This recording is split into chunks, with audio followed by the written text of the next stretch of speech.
It's said by many great masters that the human being, the human body, is a unique creation, a special creation by God. This is because of the energy centers within the human body, which are known as the chakras. Today I'm going to be talking about how the chakras correlate with the planets. And the planets in your own horoscope describe the condition of your chakras arriving into this world, as well as your soul's plan on how to and when work out the specific glitches, let's say, or blocks to the smooth flow of that chakra awareness. So we are angels. Having been given chakras, we are potentially gods. As Jesus said, "Know ye not that ye are gods." So let's talk about these chakras and how they relate to the planets, so we might get an insight into perhaps our own horoscope and our own karmic situation. The first chakra is Saturn. That is the Muladhara chakra, the one at the base of the spine. It is said to contain our survival instinct. Our most base instinct is to stay alive. And many fears, insecurities, and things that we're clinging to are in that first chakra.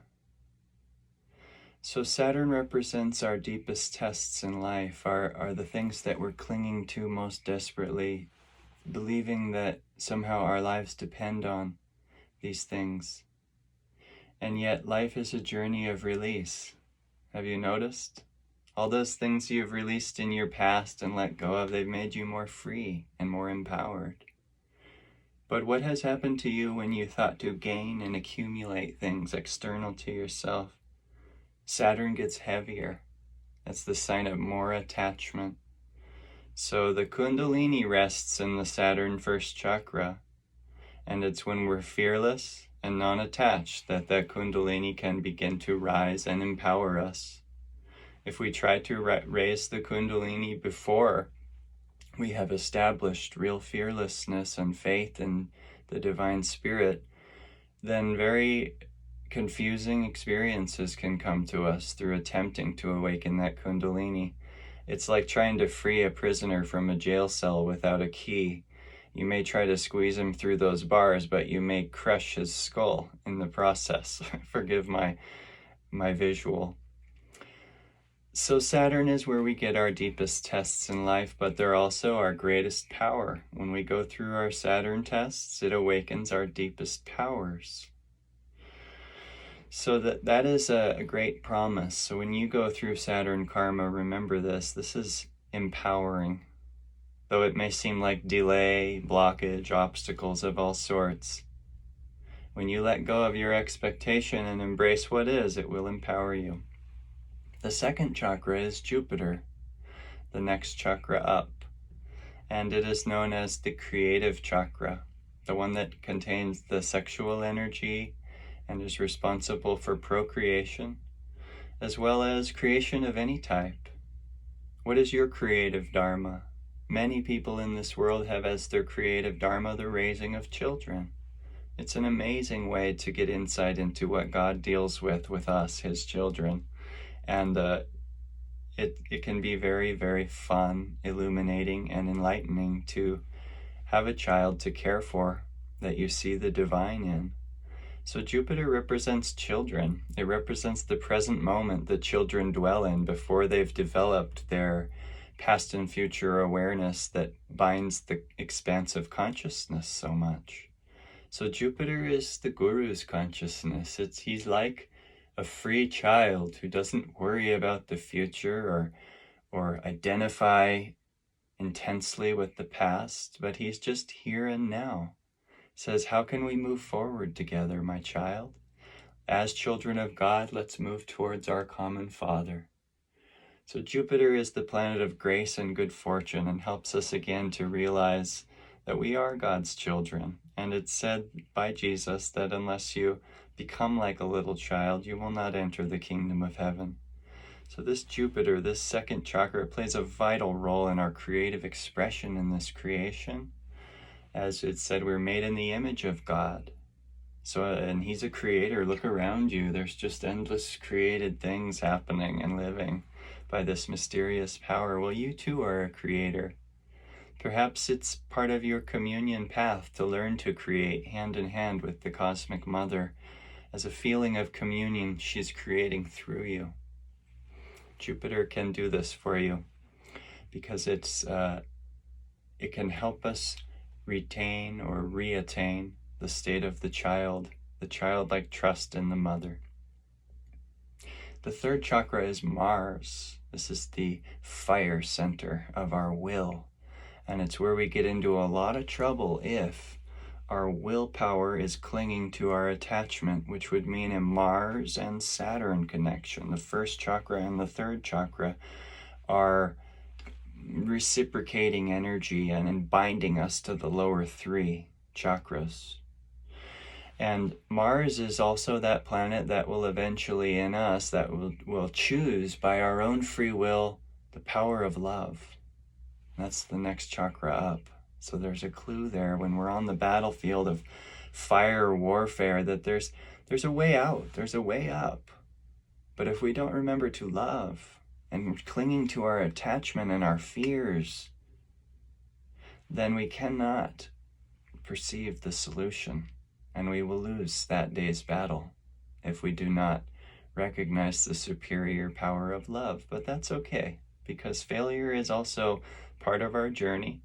And if you have failed to love like I have and like everyone else has, don't feel bad. God made this creation to test our divinity and to prove our divinity. And that is found through love. But we have to try many other things first. But this planet Saturn, very interestingly, it becomes exalted in the horoscope when it's in the sign of Libra. And Libra energy is the heart chakra. It's a Venus-ruled sign. That's going to be our next chakra we speak of. But interesting that Libra, a sign of empathy, compassion, of humanitarianism, somehow that compassion has an effect on Saturn, on our fear. When we learn to empathize with this world's suffering, and see it with compassion and dedicate ourselves to helping this world, Saturn becomes exalted. We become very mature in our first chakra and heart chakra connection, and it has a way of freeing us from our fears. These are the people you've seen in life that have accomplished greatness. Next chakra is Venus. This is the heart chakra, and Arjuna, in his worst day on the field of battle, he called his brother Bhima. And Bhima came and he saved Arjuna. And this is the heart chakra. If you can choose to love in the most difficult, unlikable circumstances, you will have attained the next step of your self-mastery. And you will feel that. You will feel a victory. And you will feel blessed. The heart chakra is where our journey to divinity really begins. Because if we think we know about God, but we aren't behaving lovingly towards all His children, then we really don't. It's been said that the journey to enlightenment is a spectrum of 1,000, and once many reach to 600 with their understanding, they fall back to 0 again and again and again. And from 600 on to 1,000, which represents our freedom, it's purely a heart journey. It's pure-heartedness that gets us those higher states of consciousness. And also the intelligence that we seek to attain with our mind. It comes from the heart. And Swami Kriyananda was a great example of this. He was a lover. He loved everyone. He was friendly and kind, but also so intelligent. And his intelligence came from his open heart chakra.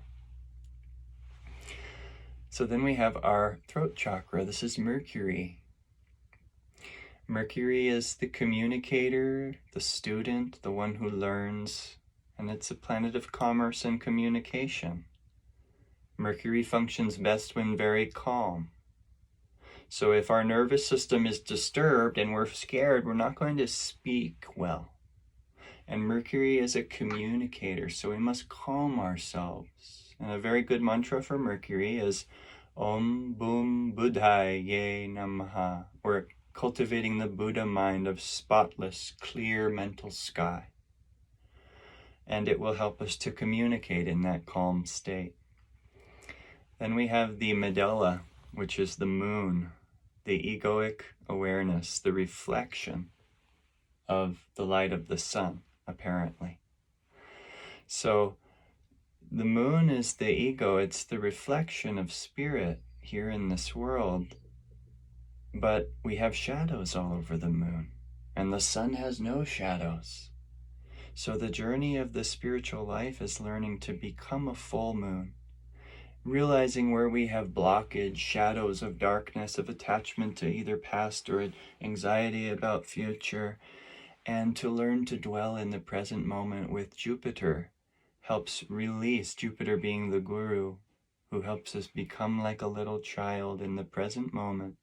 With love and trust for God, it allows this moon to open to the rays of the sun, which expose and eliminate the shadow. But God won't do that for us if we don't want it, which is why the moon must choose its free will, and it must be offered forward to the sun. And this is how we can get out of even the most terrible moods. If we wake up and the moon's in a position that really affects our emotions, we have to work on bringing the moon forward to the sun and saying, whatever shadow this is exposing now, let it be surrendered to you. Make me the illuminated moon so that I may illuminate the darkness around me. And that's really, as quickly as I can say it, the journey through the chakras and their correlation to the cosmic planets. And thanks for listening today. Jai Ma.